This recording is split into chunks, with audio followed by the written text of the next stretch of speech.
Listo. Genial. Nuevamente, entonces, bienvenidos y bienvenidas a nuestra primera sesión de la quinta Escuela de Jóvenes Ruralistas de Guaypar, Perú.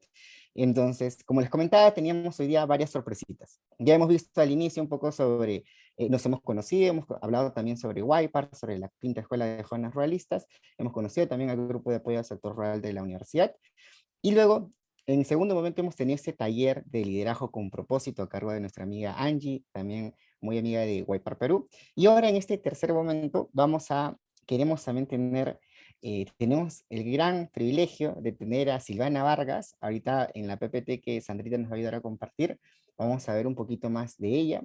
Ella es amiga también de Guaypar Perú y ya ha estado varios años vinculadas al desarrollo agrario rural y tiene mucha experiencia en el sector.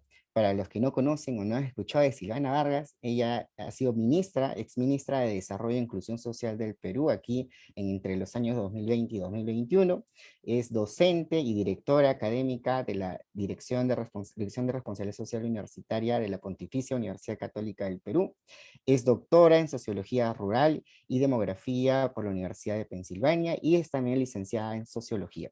Así que estamos muy felices de tener hoy día a Silvana. Espero esta sesión, hemos estado el año pasado, tuvimos también tuvimos la oportunidad de tener a Silvana y ahora nuevamente volvemos a contar con ella y esperamos que aprovechen al máximo. Silvana es muy dinámica, muy interactiva, participen por favor. Demostramos a Silvana que está en casa, está en un lugar muy bonito aquí de Guaypar, Perú, así que participemos y demos todo lo mejor en esta sesión que tenemos. Adelante, Silvana, bienvenida y tienes toda la sesión para ti. Muchísimas gracias por la bienvenida. En realidad, la que está feliz de estar con ustedes hoy soy yo, después de un par de años de otras ocupaciones, de otros retos, pero siempre vinculada al extraordinario trabajo que realizan desde Guaypar. Yo le decía a Emanuel en un espacio que tuvimos hace unos días, que eran pocas, ¿no? Las experiencias que se sostenían desde un modelo de voluntariado como el que ustedes lideran y el que ustedes promueven, y creo que necesitamos muchos modelos como este. Entonces, para mí también es un espacio de aprendizaje y ojalá podamos llevar esta experiencia a otros jóvenes, ¿no? Porque creo que de esta manera se aprende, de esta manera nos vinculamos, pero sobre todo desde esta manera de trabajar cambiamos vidas, transformamos vidas. Y creo que a veces ese rol no lo tenemos tan claro.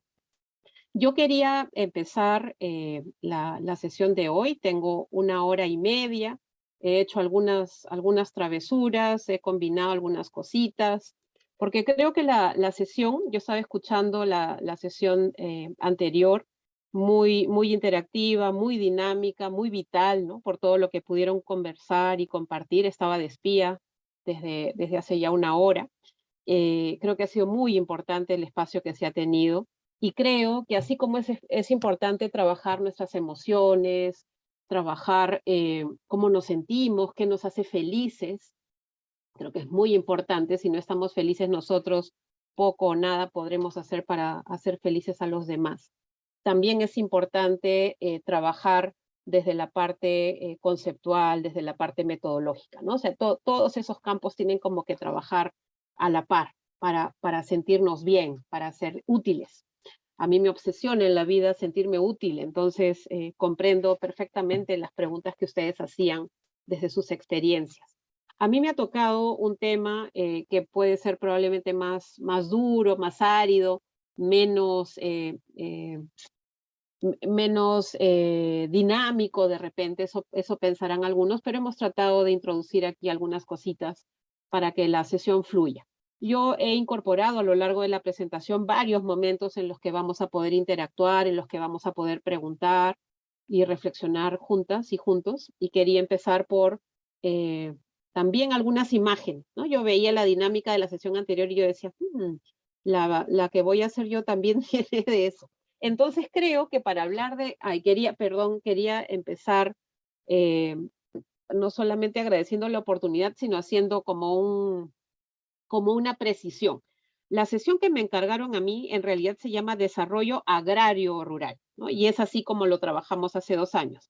Sin embargo, creo que hay un matiz que es importante, que es uno que tiene que ver con el alcance y la complejidad. Vamos a hablar sobre desarrollo, pero cuando hablamos de lo rural, no hablamos únicamente de un espacio físico, ¿no? Hablamos de un conjunto de aspectos que son muy, muy amplios y que aluden a dinámicas y a contextos particulares. Por otro lado, lo agrario fundamentalmente, si bien también se asocia a las nociones de paisaje y de entorno, está fundamentalmente asociado a las actividades que se realizan en este espacio. Entonces hay como un tema de jerarquía, de complejidad, y por eso hice el pequeño cambio en el orden de las palabras, ¿no? Para ir de lo rural, que es más amplio, y lo agrario, que si bien sigue siendo amplio, está acotado algunos aspectos en particular. Ahora sí, vamos a empezar con algunas imágenes y quería que ustedes se vayan poniendo poco a poco en modo desarrollo rural agrario para que le echen una mirada a lo que tenemos en pantalla o a las imágenes que ustedes traigan desde los lugares donde están. Estaba escuchando que teníamos una persona, un colega de Cusco, veo que hay personas, escuché a una colega que mencionaba que era de Honduras, he escuchado varias intervenciones de personas que están en distintos lugares del país.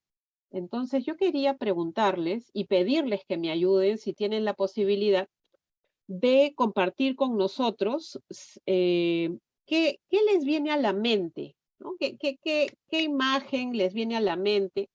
Pónganlo en una palabra cuando escuchan desarrollo rural agrario, ¿no?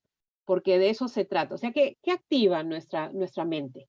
Y acá lo que les voy a pedir a quienes tengan la posibilidad es de entrar a la plataforma del Menti, ya conocen la ruta www.menti.com. Cuando hagan esa función, se les va a abrir una pequeña ventanita en donde van a tener que introducir un código y el código que tenemos asignado para esta oportunidad es 185257. 185257. Entonces voy a dejar de compartir para pedirles que me ayuden, que entren a Menti para ver qué les viene a la mente. Y vamos a ver en tiempo real cómo van nuestras respuestas. 1852 5020. Excelente. www.menti.com, se abre una pequeña ventanita en la parte superior, ustedes ingresan esos dígitos, 185250, ya me olvidé, pero está en el chat, 1852, 50, ahí está el número. 57 al final. Eso, gracias, 57, excelente. Entonces, ¿qué nos viene a la mente cuando escuchamos desarrollo rural agrario? Muy bien, muy bien. Tenemos muchas ideas. Les pido que tomemos unos minutos. A mí me encanta esta nube de palabras que siempre es novedosa y nos pone un poquito a pensar en lo que tenemos, ¿no? a lo que traemos y a lo que tenemos. Cada uno tiene la posibilidad de ingresar 2 respuestas. Vamos a ver cómo nos va. Y siendo las 11:09, vamos a dar un minuto más para ver qué les surge, qué les provoca pensar en desarrollo rural agrario, ¿no? Y sobre eso vamos a empezar a construir nuestra sesión de hoy. Muy bien.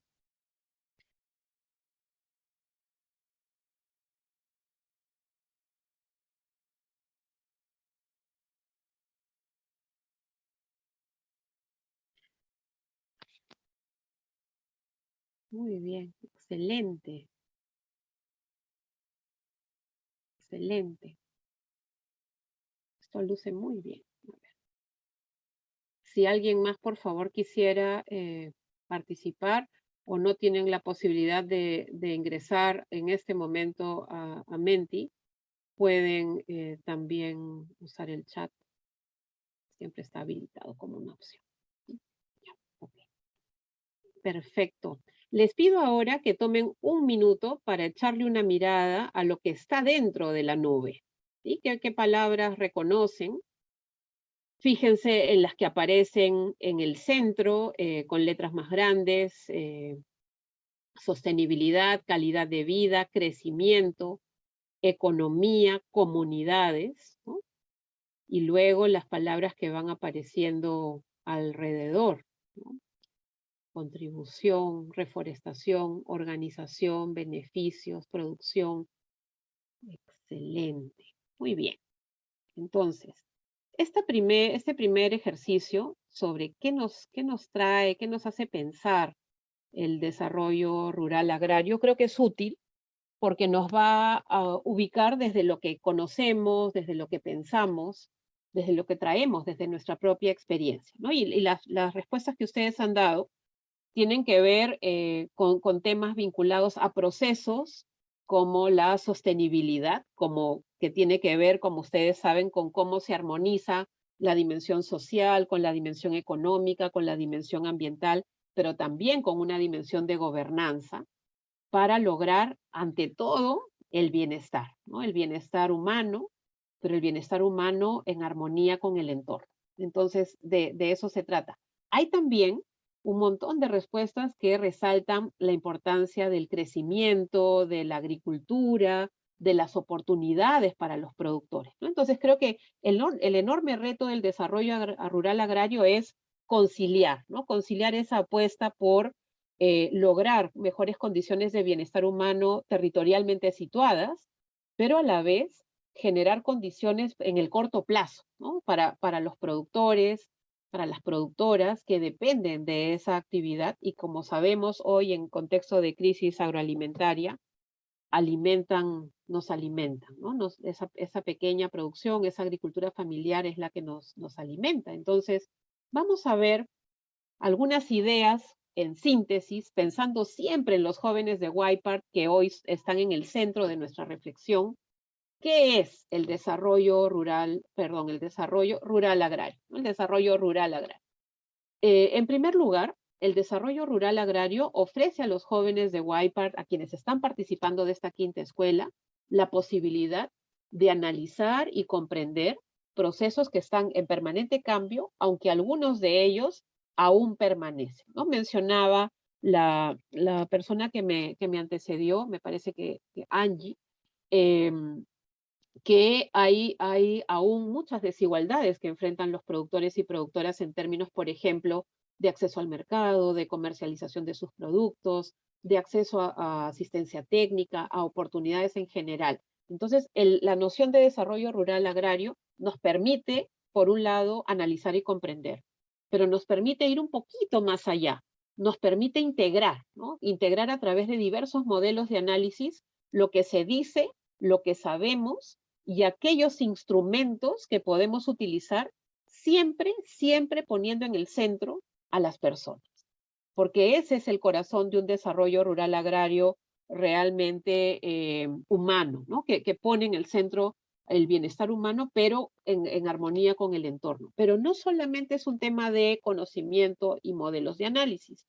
El desarrollo rural agrario también habilita oportunidades alternativas para intervenir. Lo importante de esta noción de desarrollo rural agrario es que no es solamente una abstracción teórica, un conjunto de conceptos, teorías, ¿no?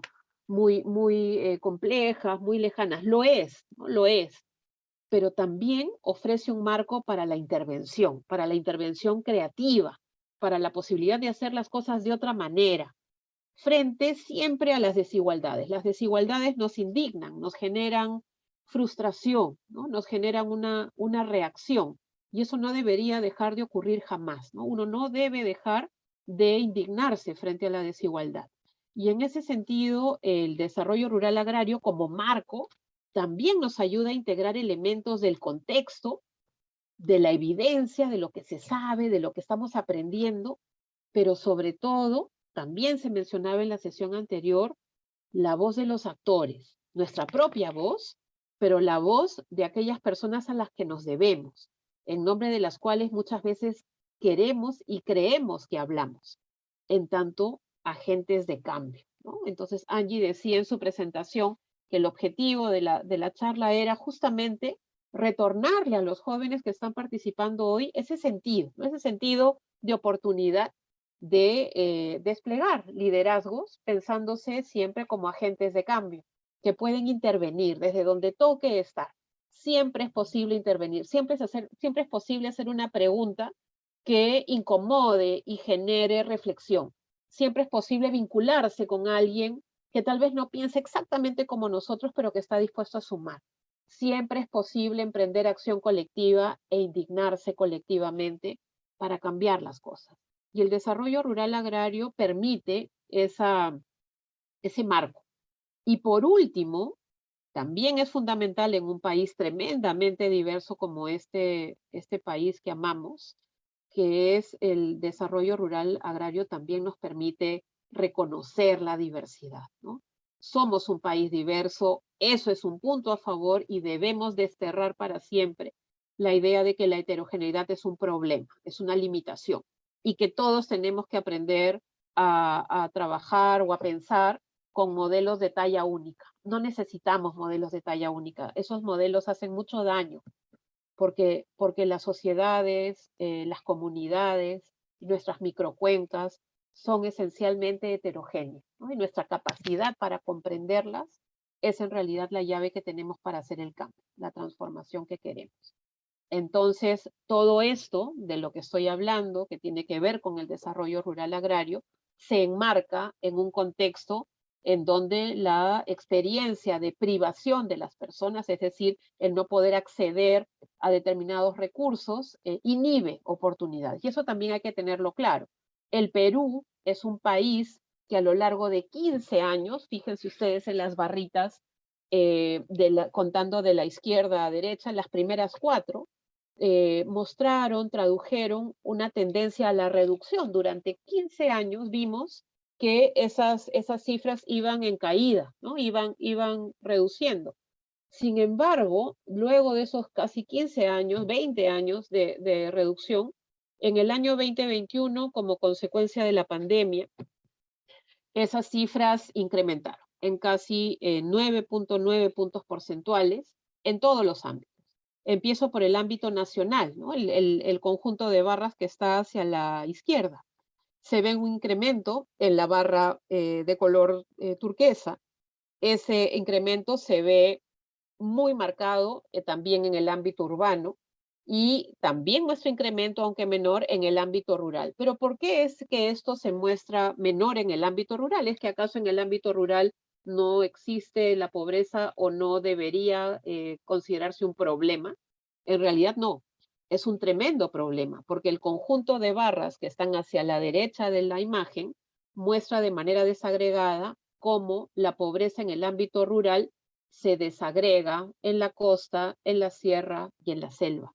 Y lo que vemos es que a pesar que en el ámbito nacional durante todos esos años hubo una tendencia a la reducción, si bien en el ámbito rural también se observó una tendencia a la reducción, las cifras siguieron siendo tremendamente altas.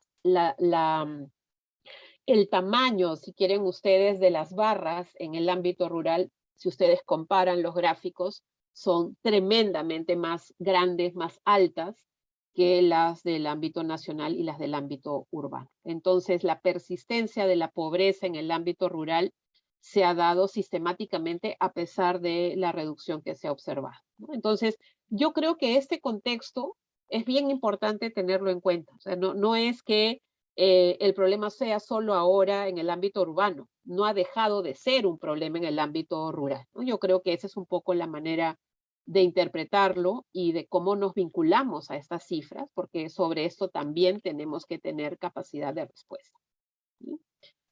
En ese sentido, las desigualdades en este contexto se entienden como la diferencia, si quieren ustedes, en la magnitud de las barras, ¿no? Lo que les trataba de decir.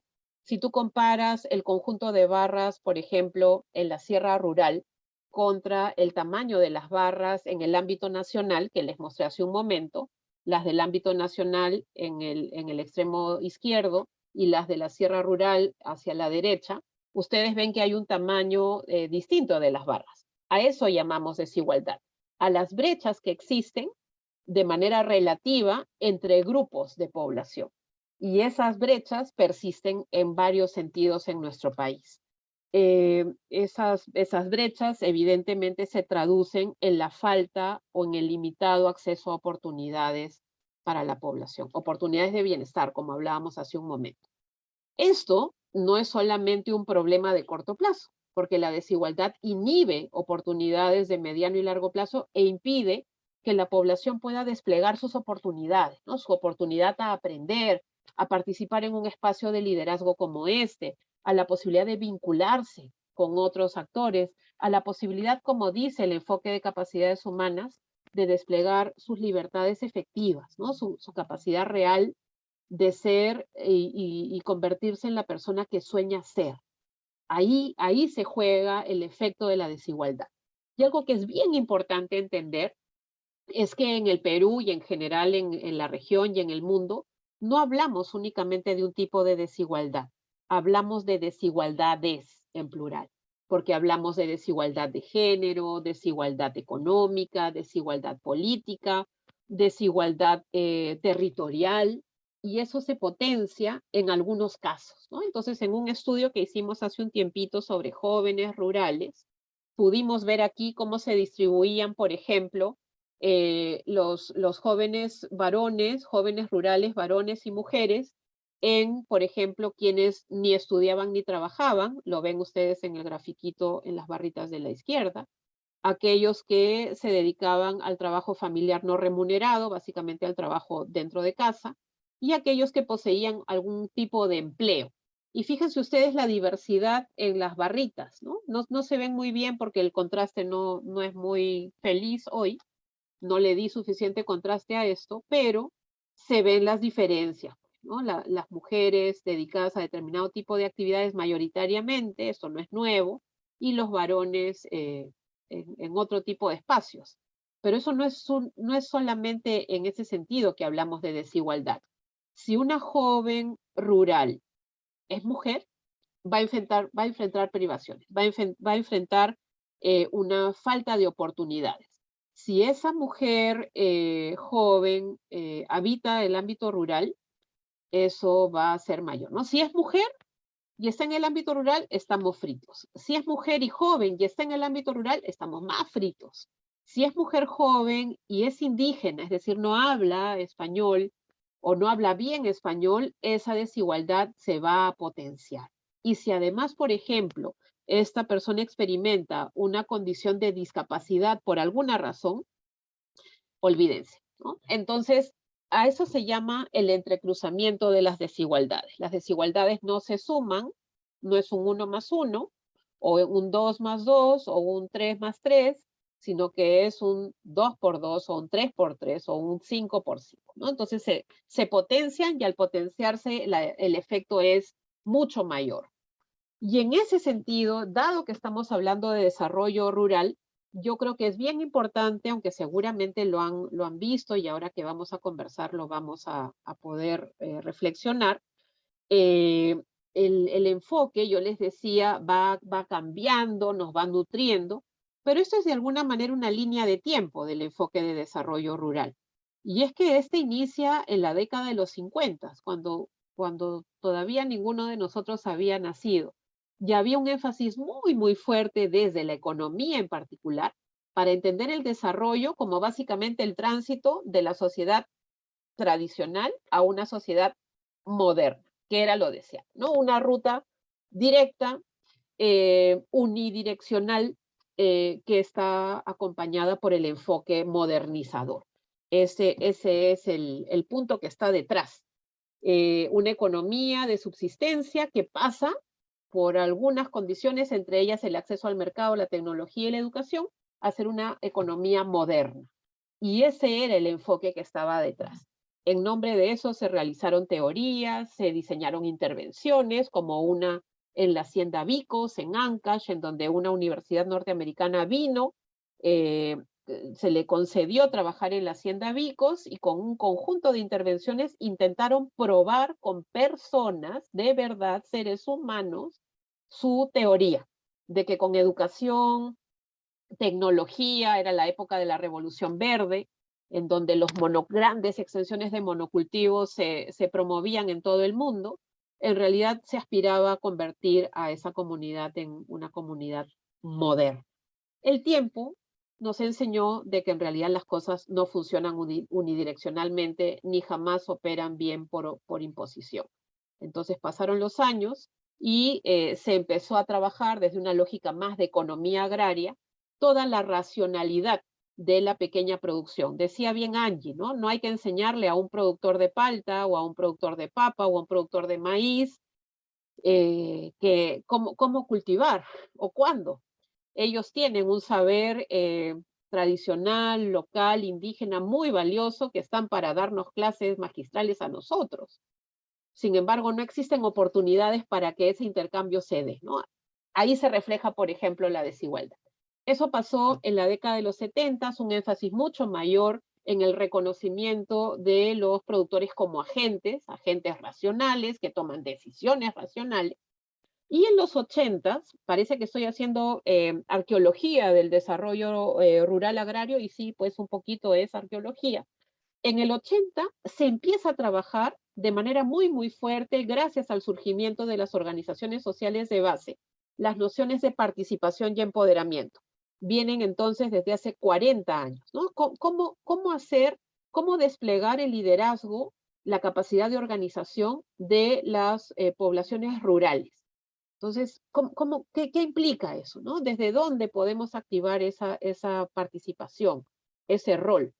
Vienen los años 90 tomando todo lo que se va aprendiendo y se aplica y se promueve un enfoque bien interesante, que es el enfoque de medios de vida sostenible, entendiendo, creo yo, por primera vez la integralidad de la dinámica rural, tratando de descomponer esas dinámicas en la dimensión política, económica, cultural, social, institucional, etc.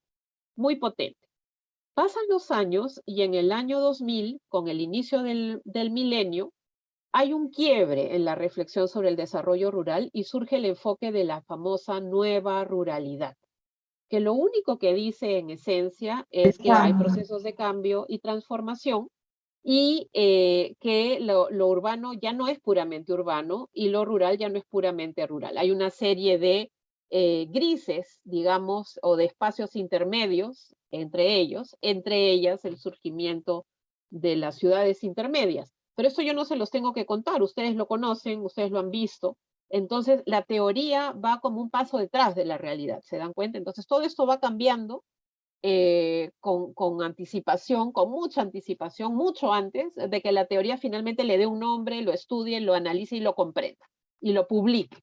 Pero así se produce conocimiento.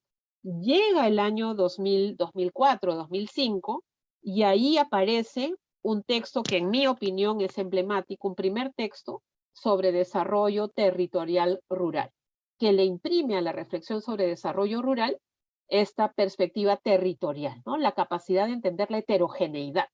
La heterogeneidad, como hablábamos hace un momento, particularmente desde un enfoque de transformación productiva y cambio institucional.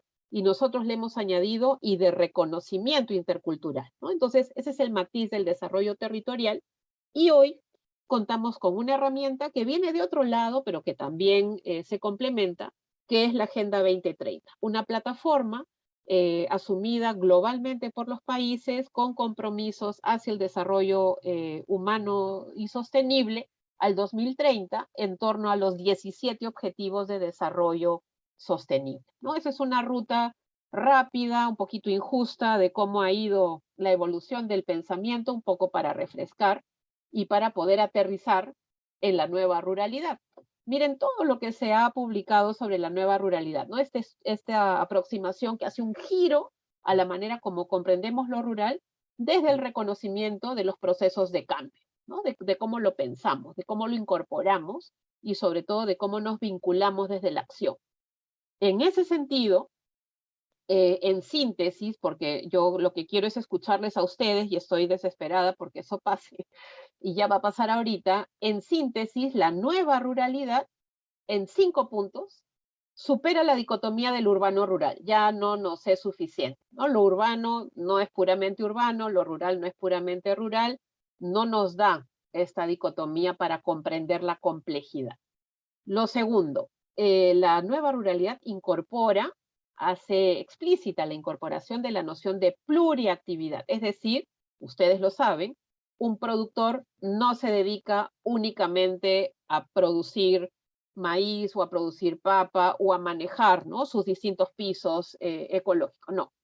Se emplea en la agricultura mientras se puede dedicar, mientras dura la etapa de siembra y retorna en la etapa de cosecha, combina esa actividad agrícola con la ganadería, eventualmente también hace algo de trabajo forestal, eventualmente hace un poquito de piscicultura, eventualmente hace un poquito de lombricultura, pero todo eso sigue siendo en el ámbito rural. Sin embargo, también hemos aprendido que, dada la estacionalidad del ciclo agrícola, estos productores, llegado el momento, agarran su maleta, su mochila, su morral y se van a la ciudad a emplearse como obreros en construcción civil, por poner un ejemplo. Esa pluriactividad es la que la nueva ruralidad reconoce. En tercer lugar, el enfoque de la nueva ruralidad dialoga con este enfoque de medios de vida del que les hablé, que permite acoger varias dimensiones, ¿no?, del desarrollo rural agrario, y pone al centro, o intenta poner al centro, el bienestar humano. Esta apuesta por generar condiciones para que las personas finalmente vivan la vida que tienen razones para valorar, lo que realmente les parece importante, sin que nadie les imponga cómo hay que vivir. En cuarto lugar, el enfoque de la nueva ruralidad alude a las disparidades en las condiciones de vida, alude a que no todos tienen necesariamente las mismas oportunidades. En mi opinión, no lo hace de manera tan contundente. Yo creo que la desigualdad hay que denunciarla. No es suficiente dar cuenta de que hay disparidad, eso ya sabemos. Entonces, creo que ahí hay como un punto, digamos, que podría reforzarse. Y en quinto lugar, acoge el enfoque territorial, ¿no? Permite, digamos, imprimirle a la reflexión esta noción de que la aproximación al espacio rural tiene que tomar en cuenta esas dinámicas territoriales. Entonces, yo quiero llamar la atención particularmente sobre dos puntitos aquí: este diálogo sobre poner el bienestar humano en el centro, y en segundo lugar sobre acoger el enfoque territorial, ¿no? Quería de todo resaltar esos dos puntos. Y para eso quiero pedirles un momentito para que podamos ver un video, dado que cuando hablamos de desarrollo rural agrario es súper importante dialogar con la noción de bienestar humano. Entonces vamos a ver qué significa esto y qué podemos aprender de esa noción de desarrollo rural, de bienestar humano en diálogo con lo que estamos conversando ahora. Déjenme, por favor, brevemente ubicar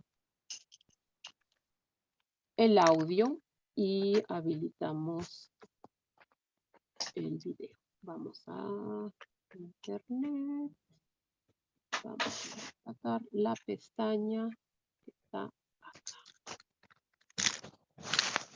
Vamos aquí y listo. Compartimos sonido, compartimos pantalla y vamos a escuchar. El Perú es considerado como un país de ingreso medio, pero ¿cuánto bienestar ha alcanzado realmente? El Instituto de Desarrollo Humano de América Latina, de la PUC, el IDAL, junto con Pulso PUC, realizaron una encuesta especializada en bienestar multidimensional. La encuesta se realizó en una muestra de personas mayores de 18 años en zonas urbanas y rurales de 21 regiones del Perú, para explorar cómo es ese bienestar que está más allá del ingreso. Esta encuesta recogió información sobre un conjunto de 12 dimensiones. Con esa información, el IDAL elaboró un índice de bienestar multidimensional para el Perú basado en el método de James Foster y Sabine Alkire, e inspirado en el enfoque de desarrollo humano y capacidades del Premio Nobel de Economía Amartya Sen. Pero si ya existen el Índice de Desarrollo Humano, el Índice de Progreso Social y otros, ¿no es más de lo mismo? La diferencia es que el método en el que se basa el índice de bienestar multidimensional permite tener un perfil de bienestar para cada persona. Así podemos saber en cuántas dimensiones a alguien le va bien e identificar si tiene un nivel de bienestar aceptable o no. Pero esos índices no asumen que todas las dimensiones tienen la misma importancia. Además, ¿cuál es un nivel aceptable de bienestar? Para evitarlo, primero, se le pidió a cada persona que valore en escalas de 1 al 12 la importancia que para ellos tenía cada una de las dimensiones de la encuesta.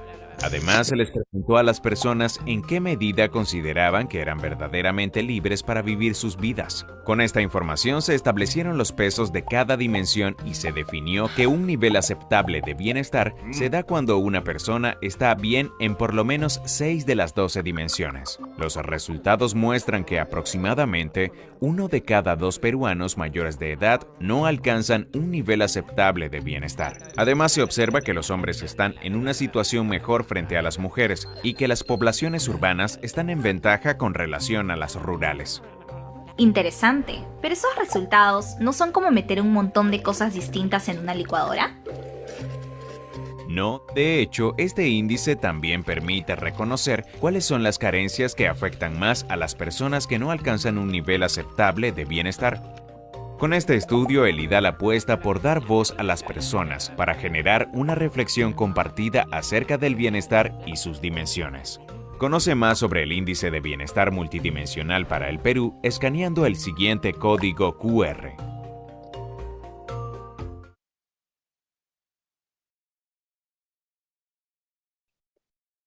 Vamos a volver por aquí.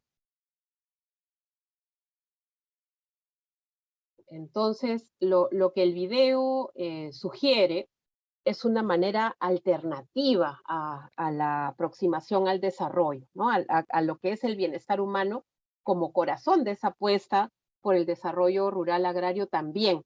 Y lo que quería reiterar es que cuando les mostré las barritas sobre pobreza, esa es una medición que está basada en lo que se conoce como la métrica de la pobreza monetaria, aquella que se calcula en base a la capacidad de un hogar por adquirir lo que se conoce como una canasta básica, ¿no?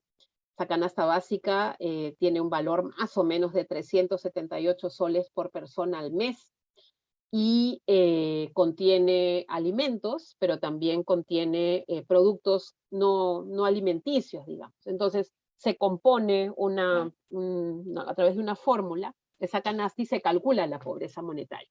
Sin embargo, hay otras maneras de medir la pobreza. Entonces, una de ellas es esta que intenta hacerlo desde una aproximación multidimensional.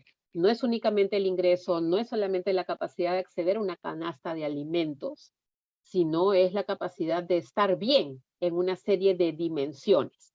En ese sentido, el estudio que se hizo abordó 12 dimensiones que son las que estoy mostrando en el lado derecho de la pantalla. Entre ellas están la salud, la capacidad de vivir en un estado que respeta los derechos, los servicios básicos, la vivienda, la educación, la posibilidad de acceder a espacios de recreación, la posibilidad de tener espacios con tu familia, redes de amigos, la libertad para expresar tu opinión, y algo que es muy importante, ¿no? El poder vivir sin sentirse discriminado. Entonces, tiene un conjunto de dimensiones el vivir en un medio ambiente, en un ambiente no contaminado. Y en realidad las cifras que se obtienen de este estudio son bastante desmotivadoras, ¿no? ¿Por qué? Porque cuando uno hace un zoom a la pobreza, en realidad las cifras incrementan, ¿no? O sea, yo incluyo una serie de dimensiones adicionales, entonces las cifras incrementan. Lo que estoy mostrando al lado izquierdo de la imagen es cómo se construyó la escala de medición para estas dimensiones. Fue una escala de 12 puntos, como dice el video, y lo que está mostrando el gráfico de la derecha es cuánto valoraban las personas esas dimensiones, ¿no? Y ustedes ven allí que cada una de las dimensiones en un promedio de 75 hasta un 60% fueron valoradas, digamos, muy positivamente por las personas que participaron. Entonces, de alguna manera permiten, digamos, centrar bien el estudio en torno a estos aspectos, ¿no? Que son los aspectos que las personas valoran, ¿no? Para sentirse bien. Y algo que aprendimos es que la composición de la pobreza multidimensional no es igual en todo el país. Entonces, si ustedes ven la barrita de la izquierda sobre cómo se componen esas 12 dimensiones, el aporte más o menos parece más o menos simétrico. Sin embargo, cuando vamos a ver la barrita del ámbito urbano, ahí el aporte, digamos, de la seguridad, a qué tanto afecta esa dimensión en la posibilidad de las personas para sentirse bien, la falta de acceso a la seguridad afecta importantemente.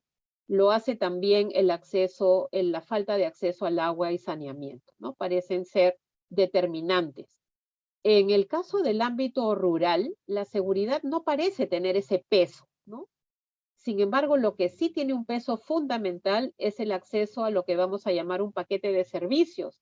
Si ustedes suman el fragmento o la porción de la barra que tiene que ver con conectividad social, con energía, con vivienda y con agua y saneamiento, tenemos más del 50% del aporte. Es decir, la falta de acceso a oportunidades de conectividad, energía, vivienda y agua y saneamiento explica más del 50% de la privación en el ámbito rural. Las prioridades son territorialmente diversas, ¿no? Hay que entenderlas en su diversidad.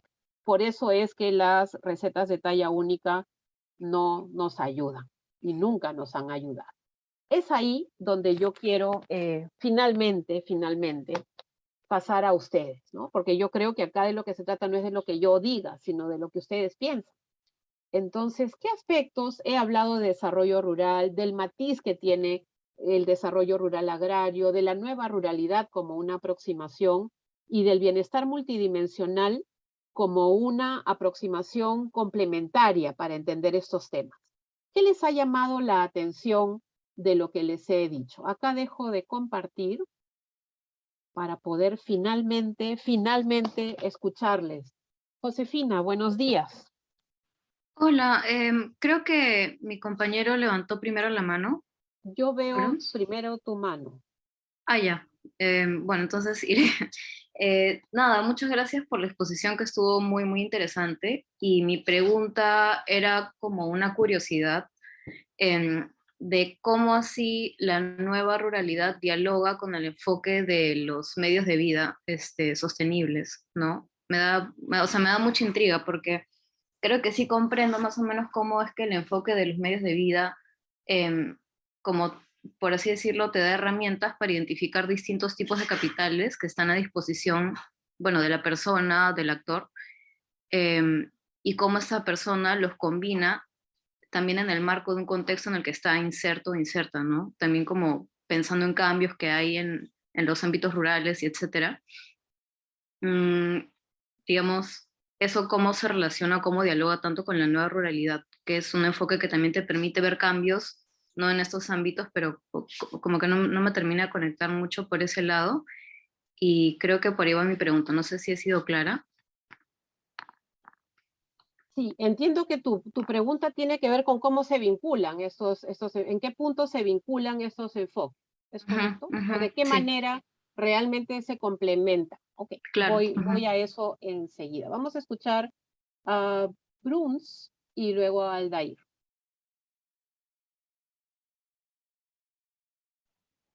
Sí, buenos días con todos y todas. Realizando un cordial saludo desde la ciudad de Ayacucho. Bueno, yo soy ingeniero agrónomo, pero como parte de mi voluntariado he estado varios años trabajando en el tema de juventud. Y he hecho un trabajo de tesis en ese tema, ¿no? ¿Cómo es que esto Bruns, no sé si soy yo, pero te escucho entrecortado. No sé si soy yo. Ay, caramba. A ver, ahora, A ver a si ver. te Entonces, mueves un poquitín, donde captes un poquito. A ver, vamos. ajá, a ver, creo que acá está mejor. Ya, te Le escuché que comentaba eras de de que, Ayacucho, que eres ingeniero agrónomo, que estabas haciendo una tesis y ahí me quedé.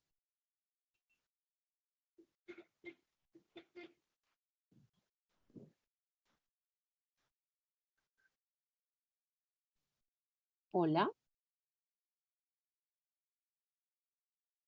Ajá, sí, sí, sí. Sí, te escuchamos. Entonces, la experiencia que hemos tenido y que bueno, que la he ido observando ya con la recopilación de material bibliográfico, es que la creciente migración de la población joven del campo a la ciudad y de actividad económica, pues en el campo ya no, los jóvenes ya no están tan enfocados a dedicarse a la agricultura, sino que están cambiando a otras actividades económicas, dejando de practicar la agricultura. Entonces, ahí la hipótesis de la tesis es, pues, ¿no? ¿Qué tanto va a influir, qué tanta influencia tiene la población joven sobre la sostenibilidad de la agricultura rural?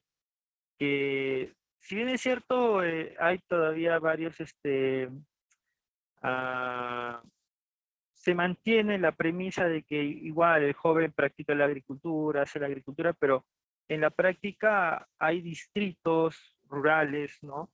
Que han perdido su población joven hasta 40, 50% en comparación. O sea, si comparamos el censo del 2017 con el censo del 2007, su población joven prácticamente se ha reducido en hasta 40, 60%, ¿no?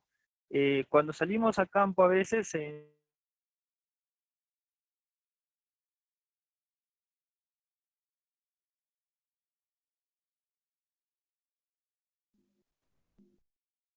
Bruns, te perdimos.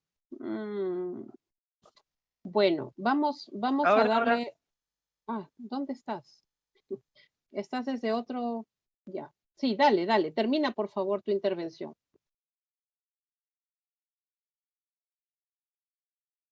Vamos a darle la palabra a Aldair y si Bruns regresa, vamos a escucharle nuevamente. Aldair, buenos días.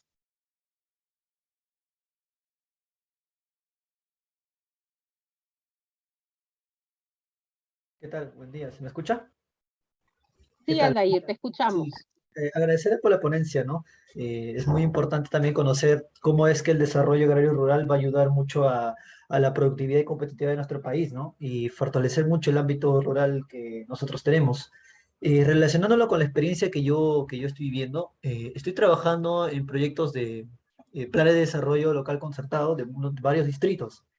Por ejemplo, a diferencia de los distritos de Lima o de la región de la costa, los demás distritos de la región sierra y selva, la mayoría de su población vive en el ámbito rural. Es muy conocido, algunos viven en caseríos, otros en comunidades, ¿no? Y la mayoría de actividades que ellos practican es la agricultura y algunas otras actividades relacionadas a la agricultura y considero que es muy importante evaluar esas potencialidades que tienen ellos, ¿no? Y este enfoque de desarrollo agrario rural bueno, lo relaciono más con desarrollo sostenible, ¿no? Ya viendo este enfoque al 2030 con la nueva agenda. Entonces es muy importante no solo ver que ellos se deben dedicar a la agricultura, sino que pueden aprovechar sus potencialidades en otras actividades y así ser sustentables con el tiempo, ¿no? De acuerdo, totalmente de acuerdo con lo que has mencionado, Aldair. Creo que de eso se trata, ¿no? Yo creo Sí. que tenemos que aprender a ir un poquito más allá de las etiquetas. Si le queremos llamar desarrollo rural sostenible, excelente. Si le queremos llamar desarrollo rural agrario sostenible, bacán. Lo importante no es la etiqueta, lo importante es cuál es el contenido de ese concepto, ¿no? Porque como les he mostrado, a lo largo de los últimos 80 años, 70 años, ha habido una evolución en la manera como entendemos el desarrollo rural. Yo creo que lo importante es, y les devuelvo a ustedes la responsabilidad, es cómo ustedes definen el desarrollo rural agrario desde los espacios que ustedes habitan, desde los entornos en donde ustedes se encuentran, y cómo podemos sumar, ¿no?, esos enfoques para lograr efectivamente cambios en este entorno. Creo que eso se relaciona también a la pregunta de Brun sobre la migración de los jóvenes. Efectivamente, los jóvenes de manera súper intensa y por las razones que todos conocemos han emprendido un retorno a sus lugares, perdón, a la ciudad, a otras ciudades, o hay migración de retorno, pero muy temporal y se vuelve a emprender procesos de retorno. Hay mucha dinámica en esos flujos y eso va afectando definitivamente la actividad en el campo, ¿no? ¿Qué consecuencias tiene eso? Tiene consecuencias que ponen en riesgo la seguridad alimentaria, la sostenibilidad propiamente, y tenemos ahí una tarea urgente de ver de qué manera podemos generar alternativas. alternativas que sean sostenibles, ¿no? Y que no impliquen sacrificar el bienestar humano de nadie. Creo que ahí está el reto. Y la pregunta de Josefina no es retadora, es más conceptual. La nueva ruralidad es una aproximación que pretende romper, digamos, Josefina, con una manera como desde la cual se partía, entendiendo la nueva ruralidad básicamente de manera dicotómica. Y ahí es donde dialoga con el enfoque de los medios de vida sostenible, porque el enfoque de medios de vida sostenible parte del reconocimiento de la heterogeneidad del mundo rural, ¿no? Entonces, digamos que es un encuentro más conceptual, más desde la manera como se aproximan a este ámbito, y ahí encuentran espacios de diálogo, digamos. Yo diría que esos espacios no necesariamente trascienden más allá, y yo creo que lo retador es no solamente disponer de un marco teórico, de un marco conceptual complejo, integral, sino ver cómo podemos traducir ese marco conceptual a la realidad, a la acción. Yo no he terminado mi exposición, ni siquiera voy a la mitad y ya vi que ya me queda media hora, pero vamos a continuar. Le pido a Aldair y a Daniela que me dejen continuar y vuelvo a ustedes de inmediato, porque me interesa mucho llegar a la parte de la acción, ¿no? De qué cosas se puede hacer más allá de tener esos enfoques claros, de abrir la mente, de dialogar con otras miradas. Eso es súper importante, pero hay más, ¿no? Y de eso se trata. Entonces yo les dije, cuando les hablé de la nueva ruralidad, que me iba a centrar en dos aspectos. Les dije, en el bienestar humano y en el enfoque territorial, porque el enfoque territorial estoy convencida de que realmente aporta otra mirada, otra lectura a lo que hacemos, ¿no? Entonces, quiero hablar del enfoque territorial. ¿Pero por qué? ¿Por qué quiero hablar del enfoque territorial? Porque sabemos, entre otras cosas, que las privaciones de la población peruana se encuentran territorialmente distribuidas, o sea, no es un patrón homogéneo. Y eso le imprime la necesidad de poder matizar la lectura de lo que hacemos, ¿no? De cómo entendemos, de las preguntas que formulamos, de las tesis, si tenemos que hacer una tesis en la universidad, de la tesis que hacemos. El trabajo que realizamos generando conocimiento, formulando preguntas, aproximándonos a otros actores, proponiendo intervenciones, haciendo voluntariado, tendría siempre que tener una dimensión territorial en cuenta. ¿Y cómo se entiende en ese contexto esto del territorio? Porque ustedes dirán, y podría haber hecho otra nube de palabras, pero el tiempo era corto. El territorio no es solamente el espacio físico, ¿no? No es solamente la comunidad y sus linderos. Es el espacio físico, pero es también el campo en donde se ubican los recursos que producimos, que intercambiamos, que comercializamos, y abarca una dimensión económica el territorio, y abarca también una dimensión social, en tanto es el espacio en donde se establecen los vínculos. Varios de ustedes en sus intervenciones, ahora Bruce con su intervención sobre Ayacucho, Aldair desde la intervención que ha hecho también, aluden a espacios, ¿no? Espacios territoriales en donde hay vínculos, en donde se establecen relaciones sociales entre las personas. Pero no es solo eso. El territorio no solamente tiene una dimensión económica, social y física, tiene también una dimensión política, porque es allí el campo donde se configuran las relaciones de poder, donde uno puede efectivamente observar cómo se negocian los intereses en ese espacio territorial. Pero como también mencionaba Bruce desde la experiencia de Ayacucho, hay también una dimensión demográfica, estos flujos, estos desplazamientos que no son parejos, que no son estables, que no son necesariamente, que no responden a ningún parámetro, ¿no? O sea, hay flujos migratorios muy desordenados en términos de planeamiento. Entonces, el territorio también alude a una dimensión demográfica, alude claramente a una dimensión institucional que tiene que ver con todos los marcos normativos, los planes estratégicos, los planes de desarrollo distrital, las normas, los sistemas de información, los sistemas de presupuesto público. Hay un marco ahí institucional que determina el territorio. Y por último, y esto es fundamental, la dimensión simbólica del territorio, lo que significa, ¿no? Lo que sentimos, como decía Angie, lo que nos hace felices de estar ahí, de poder ver esas imágenes que ella les mostró y ustedes compartían con ella, ¿no? Me inspira la manera como nos reciben cuando vamos, decía alguien, ¿no? En sus respuestas. Esa dimensión simbólica también es parte del enfoque territorial. Y la capacidad que podamos tener para entender nuestros territorios en su diversidad es la clave para poder avanzar, ¿no? Eso creo, estoy convencida de eso. Y para poder hablar del enfoque territorial, pues hay que tener algunas cositas claras. Eso yo sé, es un poco denso, pero igual queda con ustedes.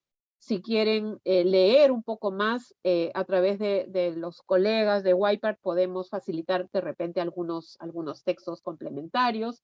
Yo creo que es un campo muy importante porque lo territorial trasciende, como dije, la dimensión física, es una construcción social, alude a las heterogeneidades, eso es bien importante, permite entender lo agrario territorialmente, ¿no? Como situado territorialmente en estos vínculos, en estos procesos de cambio. Permite valorar la interdependencia desde esta lógica de un continuum entre lo urbano y lo rural, no como dos realidades que no se tocan, sino con una serie de procesos y situaciones intermedias. También permite entender cómo diseñar intervenciones de política pública. Y por último, y esto es clave en un espacio como este, propone construir una suerte de actor territorial colectivo que tanta falta nos hace, ¿no? Uno que permita generar coaliciones, espacios de respuesta, de propuesta desde el territorio. Entonces, lo que está mostrado en el gráfico es parte de esta noción del desarrollo territorial rural, de la que les hablé cuando les mostré la secuencia de evolución del pensamiento, la transformación productiva, el cambio institucional y el reconocimiento intercultural, ¿no? Sin embargo, algo que es fundamental es que el enfoque territorial pone en el corazón de su apuesta el poder comprender para combatir la desigualdad. Lo pone en el centro, lo hace explícito y dice, son condiciones estructurales que no se pueden desconocer cuando uno intenta intervenir en un espacio como este. Entonces creo que ahí hay un aporte también importante. Y yo quería mostrarles cómo en este pequeño desordenado gráfico, las personas, los hogares, como explicaba el video, experimentan una serie de privaciones en diversas dimensiones. Acá solo hay 4, el video hablaba de 12, pueden ser 12, pero fundamentalmente hablamos de la educación, el empleo, la salud y la participación política, ¿no? Para poner 4. Sin embargo, eso que ocurre a nivel del hogar, esa capacidad de poder acceder a oportunidades de bienestar humano, no existe en abstracto. Los hogares no son una abstracción. Los hogares están territorialmente situados en algún espacio, ¿no?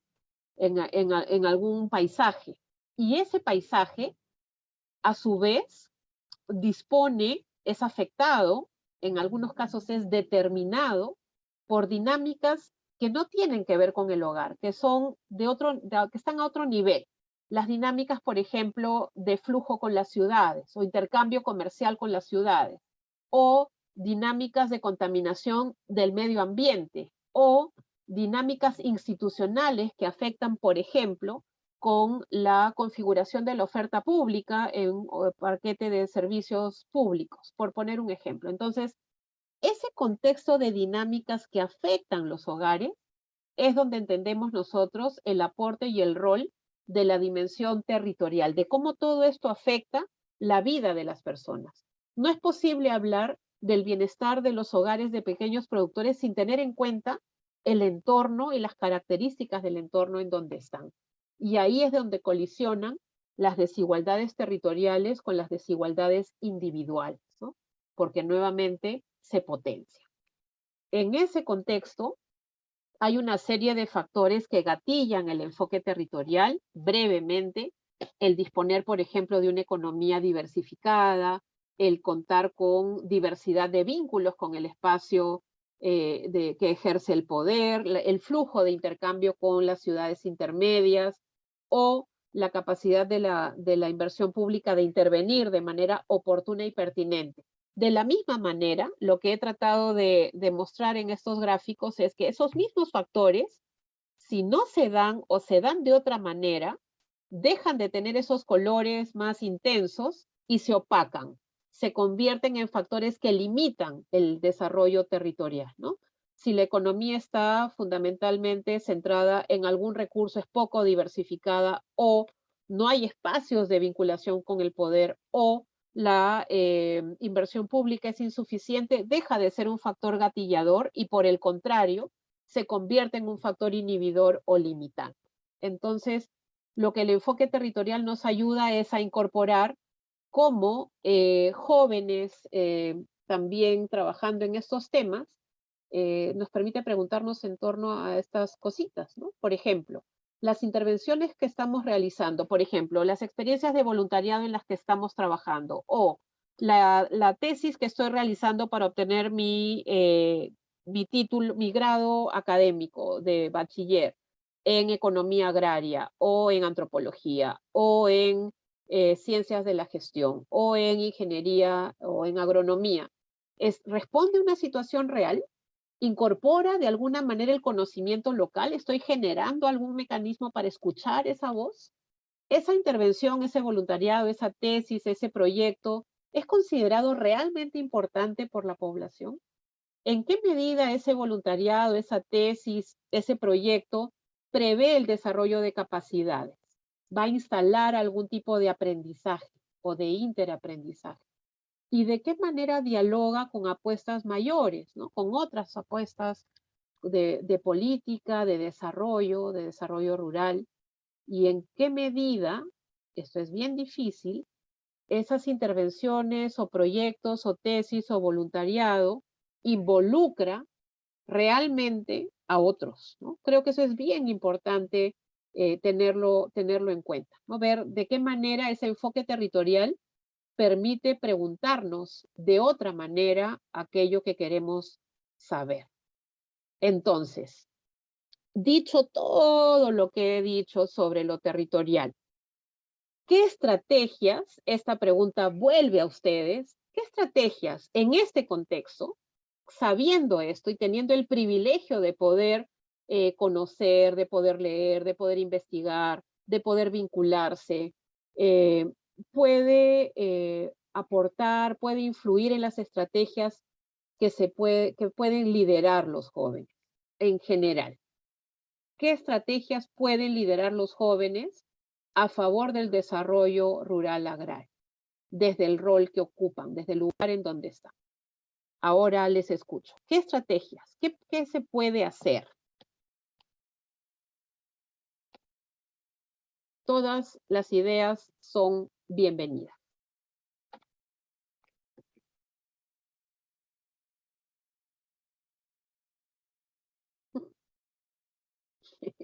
Josefina. Podría partirse a partir de la identificación de un problema que la misma población y la misma juventud identifique como importante o relevante, ¿no? Para la comunidad. A ver, otra vez, por favor. Sí, que podría partirse desde la identificación de un problema que los mismos jóvenes de la comunidad consideren como relevante. Ah, ok, ya. Muy bien. Súper, gracias. Daniela, buenos días. Buenos días. Quizás una estrategia sería formar parte de una comunidad rural y ser un participante activo, ¿no?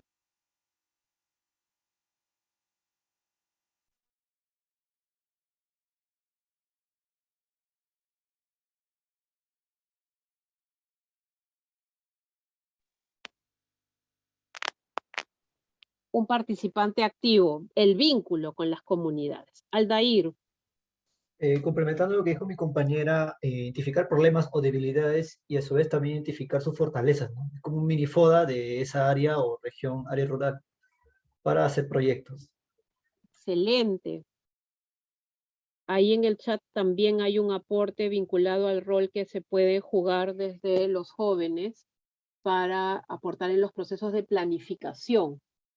Estrategias de planificación, me manda alguien un mensaje directo, para promover que las personas tomen conciencia, se sensibilicen y se conviertan en participantes del cambio rural. Muy bien, excelente.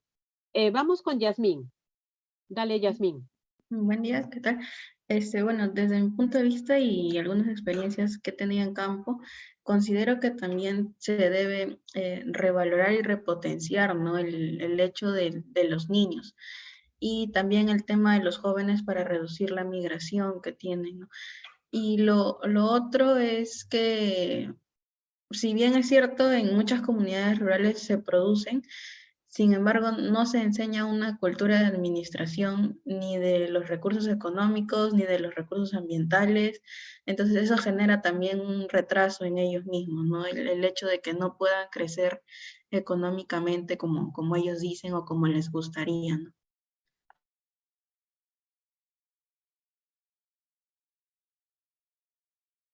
Muy bien, Yasmín, excelente. Gracias. Gestión, conocimiento. ¿Qué más? Estrategias a partir de lo que hemos escuchado para pensar el rol del liderazgo desde los jóvenes, pensando en el desarrollo rural agrario. Sí, Daniela. Sí, lo que pasa es que, pues creo que un factor que incide y que lo mencionaste es saber o identificar las expectativas de la misma comunidad y también evaluar si esto obedece con los proyectos o los sueños de ellos. ¿A qué me voy? A que muchas veces, digamos como que en la base o en la teoría, las comunidades quieren vivir por encima de vivir para trabajar o de vivir para lograr una economía, pero los permea mucho el sistema económico que tenemos actualmente. Y ese sistema económico afecta su educación, su salud, etcétera, etcétera. Entonces, creo que más que una estrategia, la lupa puede ir es en esos acuerdos o en esa concordancia entre lo que quisieran y lo que se tiene. Eh, y por eso también los afecta mucho los medidores de desarrollo, evidentemente. O sea, pues realmente ellos lo que quieren es vivir y vivir en su territorio felices y no necesariamente están pensando en que sus casas o su infraestructura sea mayor. Entonces creo que esa es una lupa importante y que es como, a mi parecer, como el mayor reto que uno tiene al proponer proyectos de desarrollo, que es cómo adherir los dos mundos, un mundo de vida y otro mundo que pueda ser económico, pero también basado en lo que quieren como valores. Excelente, tremendo reto, pero sí, creo que tiene mucho que ver con cómo hacemos que esa correspondencia se dé sin imponer. A ver, ¿alguien más? Identificación del problema, un tema, un aspecto, una dimensión que sea realmente relevante, dialoga con lo que acaba de decir Daniela, involucrarnos directamente, vincularnos activamente con las comunidades, un ejercicio de FODA, de planificación, ¿no? De participar en el proceso de planificación justamente para acoger esas expectativas, esas aspiraciones reales. Y lo que decía Jazmín, bien importante en términos de gestión, ¿no? De herramientas también, pero de poderlas vincular con otras dimensiones. A ver, ¿qué otra estrategia tienen en mente, por favor? Muy importante escucharlo.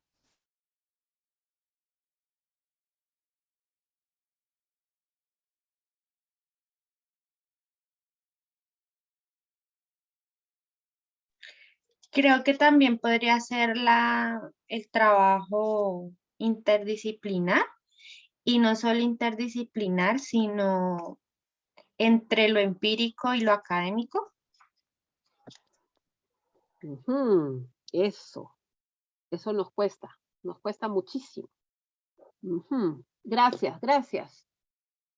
Paula, buenos días. Bueno, yo diría un poco más desde mi campo, yo estudié Relaciones Internacionales, yo diría que el intercambio de experiencias es fundamental y como jóvenes en un mundo que cada vez está globalizado, dentro de todo tenemos este cambio de perspectiva y todos miramos para afuera, ¿no? Vengamos de comunidades, vengamos de ciudades, siempre buscamos esto de seguir aprendiendo, seguir ampliando las perspectivas y eso nos da una característica súper importante que es la oportunidad de aprender de otros contextos, de otras experiencias y ver la forma de adaptar o de tomar lo mejor que se adapta Tal vez soy yo, se entrecorta un poquín, pero sí, la capacidad de mirar desde adentro también, esta ¿no? cultura que Ya. Creo entender, Paula, Paula. puedan, pues, varias diferentes dinámicas. Sí. Ya, se entrecortó un poquito, quiero interpretar lo que has dicho, esta mirada local, ¿no? Es lo que ahora la literatura dice, ¿no? La aproximación local, es decir, sin perder de vista, digamos, estos procesos de cambio a nivel global, acoger esas dinámicas locales, ¿no? Esa doble mirada compleja, retadora para vincular lo empírico y lo académico, como decía Daniela, pero retador en términos de no perder de vista que somos parte de un entorno mayor sin perder la particularidad y los matices, ¿no? de esta realidad que nos acoge. ¿Nadie más? ¿Alguien más quiere aportar alguna idea? ¿No? Muy, muy aburrido. Milagros. Hola, ¿qué tal? Buenas tardes. Bien, yo creo que algo que también debemos tener en cuenta es este enfoque de género, que va a ser muy importante dentro de las comunidades porque se diferencia más estos roles que tienen en las comunidades, estos enfoques tanto para la mujer como para el varón. Entonces creo que partiendo de ahí también tenemos una gran herramienta que nos puede ayudar para estas estrategias, ¿no? Excelente, totalmente de acuerdo. Vamos a continuar porque me acabo de dar cuenta de que ya casi tenemos que terminar. Y pensando en eso, y han dicho que han aportado, digamos, en términos de las estrategias, un montón de ideas, ¿no? Desde el conocimiento, desde la vinculación, desde la gestión y el planeamiento, muy interesante, pero han dicho reiteradamente que hay que escuchar la voz de los jóvenes, así como nos toca a nosotros escuchar la voz de quienes quieren liderar y tienen un rol desde el voluntariado para pensar a la juventud rural, es bien importante escuchar a los jóvenes rurales que en nuestro país hoy alcanzan a la cifra de más o menos 1.8 millones de jóvenes. Y hay que entender qué hacen, qué quieren, con qué sueñan, dónde están, y cómo esas estrategias que hemos mencionado dialogan con ellos, ¿no? Entonces, quiero compartir con ustedes brevemente esas voces, ¿no? Porque creo que ustedes lo han dicho y de eso se trata tal cual, ¿no? Eso es lo que está detrás de lo que yo quería enfatizar hoy también. Entonces, ya para creo ir cerrando, perdón, un momento. Vamos a compartir con sonido. Aquí estamos.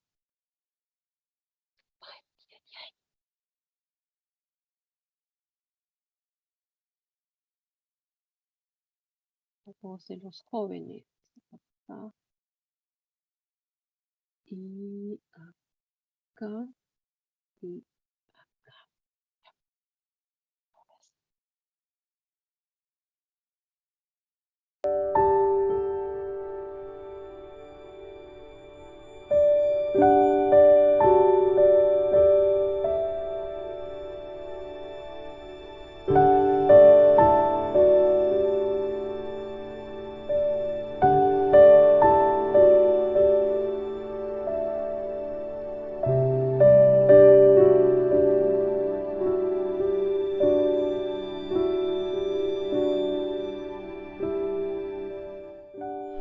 Mi mamá, con lo poco que podía, nos daba con lo justo para el pasaje, para lo que se necesitaba para los estudios nada más.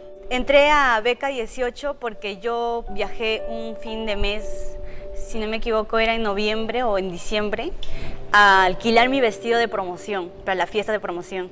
Y en cosas de la vida, caminando por la calle buscando una tienda de vestidos, me encontré con la oficina de Pronavec.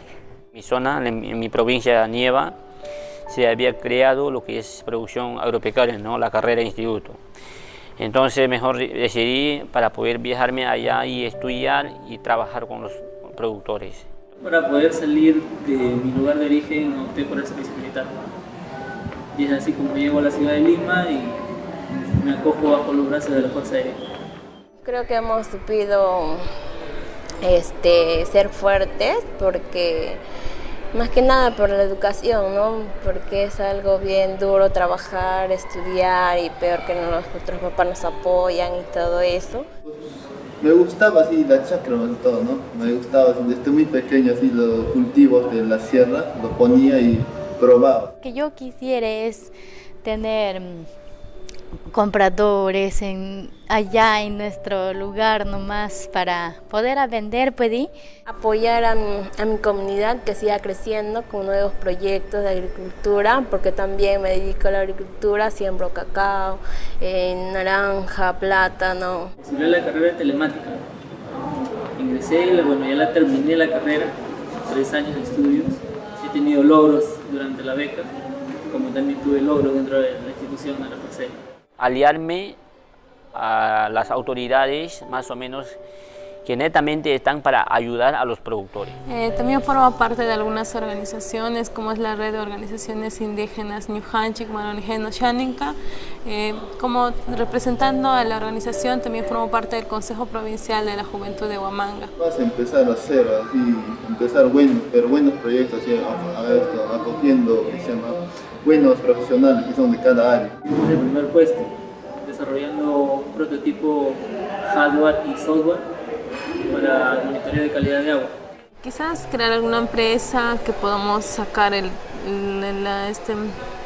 registro de salud para el café que se produce en mi zona y así podamos comercializarlo. Poco a poco también mi misión está para hasta llegar hasta la alcaldía ya, porque a través de la confianza de la población, pero demostrando lo que es la calidad, se puede llegar. Como bien dije que me gusta la repostería, quisiera estudiar eso, hacer eso y hacer una gran repostera.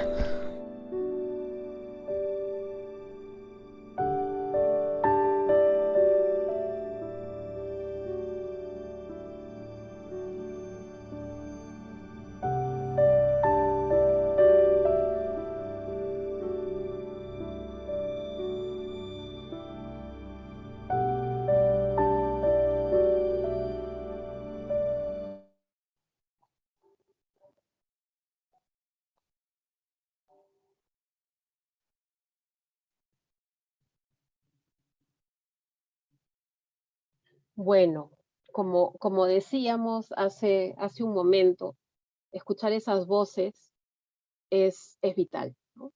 Es vital, es tremendamente interpelador, pero sobre todo nos da soporte para lo que hemos estado conversando, ¿no? No podemos hablar de desarrollo para ellos sin ellos, ¿no?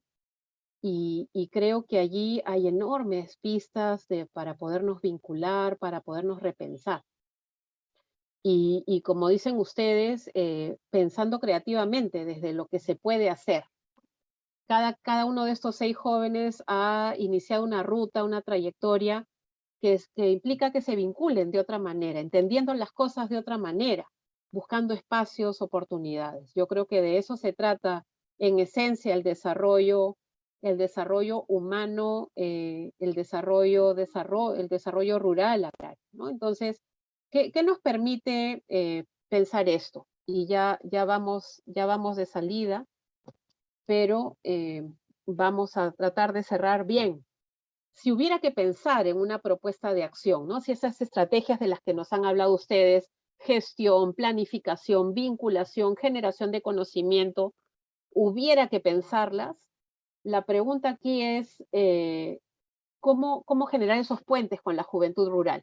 que enfrenta retos, claramente, nadie los niega, enfrentan enormes adversidades, pero eso no es lo importante. Lo importante es trascender la adversidad y potenciar nuestras oportunidades, ¿no? Entonces, los jóvenes rurales conocen sus recursos, producen alimentos, desarrollan tecnología, investigan, toman decisiones sobre su vida y sobre su entorno. Estos testimonios lo reflejan, generan espacios para liderar el cambio en el campo y también en la ciudad, porque son espacios interdependientes. Los jóvenes, y eso se los digo a ustedes, cumplen un ineludible rol económico, formativo y político, pero se la tienen que creer, porque si no se creen que tienen ese rol, no solamente los jóvenes del video, sino fundamentalmente ustedes, no vamos a poder avanzar. Y la pregunta allí les propongo yo, ¿no? ¿Pensamos el desarrollo rural agrario? Sí. Proponemos, por ejemplo, la agroecología como un enfoque alternativo, sano. Hoy, en el contexto de la crisis agroalimentaria, este enfoque de agroecología tiene una extraordinaria oportunidad. Tenemos también los espacios de extensión, de interaprendizaje, de vínculo. Tenemos también nuestros espacios para revalorar la interculturalidad, para valorar esa diversidad que produce y promueve bienestar colectivo. Todo esto es parte del desarrollo rural agrario. La pregunta es, ¿quién debe liderar este modelo AEI? Agroecología, extensión, interculturalidad, ¿no? Que refleja de alguna manera esto que hemos estado conversando hoy. ¿A quién le toca hacerse cargo?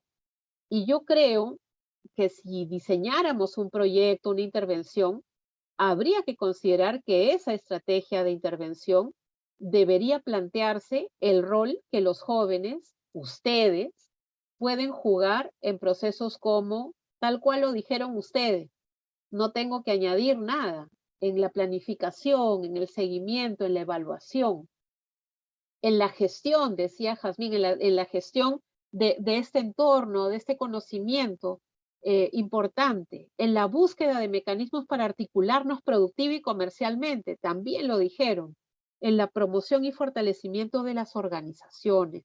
No es necesario crear una organización para cada cosa, hay que potenciar lo que hay que seguir fortaleciendo capacidades, hay que darle espacio al interaprendizaje y hay que sentirnos también y asumir un rol de asistencia técnica y acompañamiento. Así como nosotros y nosotras necesitamos sentirnos acompañadas y acompañados, también tenemos el enorme potencial de acompañar a otros. Entonces, tal vez nos quedamos cortos, también, tal vez esto va ayudando a que lo que hemos conversado sobre los roles que ustedes tienen como jóvenes vaya quedando claro también. Pero la pregunta con la que me quedo yo es, ¿cómo seguimos aterrizando estas estrategias desde una mirada territorial, ¿no? A modo de corolario, de cierre? Muy importante, como hace Wipart hace muchos años, potenciar el rol de la promoción y la articulación territorial, vincular actores diversos, fortalecer capacidades creativamente, como lo vienen haciendo también, activar plataformas, pero que involucren varios actores a partir del uso creativo de las tecnologías de la información y la comunicación. Gran lección que nos deja la pandemia. Comprometer a la academia, decía Daniela, ¿no? A generar conocimiento con perspectiva territorial. Creo que Josefina, por ahí va, creo yo, la pista, ¿no? Generar ese conocimiento pertinente, comprometido, militante también. Y por último, no dejar que esos esfuerzos se pierdan. Institucionalizar, tratar de que queden instalados en una malla curricular, en una tesis, en una propuesta, en una iniciativa. Yo creo que es posible, yo creo que ustedes también lo creen, pero tienen sobre todo que, como decía Angie, sentirse seguros y seguras de que tienen ese rol, ¿no? Y que además no están solos en ese proceso. Yo creo que eso es clave. Entonces me toca a mí cerrar. Jóvenes en tránsito, en aprendizaje, yo ya no tan joven, pero también en tránsito, y permanentemente, ¿no? Analizar la realidad desde lo que conocemos, aprender desde lo que sabemos y actuar siempre desde lo que soñamos. Creo que eso es lo que toca. ¿Con qué mensaje se quedan hoy, ¿no? Creo que eso es importante para esfuerzos como este. ¿Con qué mensaje se quedan? ¿Qué les queda resonando como un tema pendiente? Y eventualmente a qué se comprometen para cerrar. Les escuchamos. ¿Con qué mensaje se quedan? ¿Con qué idea hacia adelante? Y a qué se comprometen, ¿no? Desde el rol que ocupan hoy, donde les toca estar. Sí, Daniela. Pues no, ante todo muchas gracias, porque pues digamos muchas de las cosas que dijiste ya las había tratado de otra manera, pero digamos que con lo que me quedo es, sí, estamos en una realidad, la conocemos, pero ¿qué estamos dispuestos a hacer?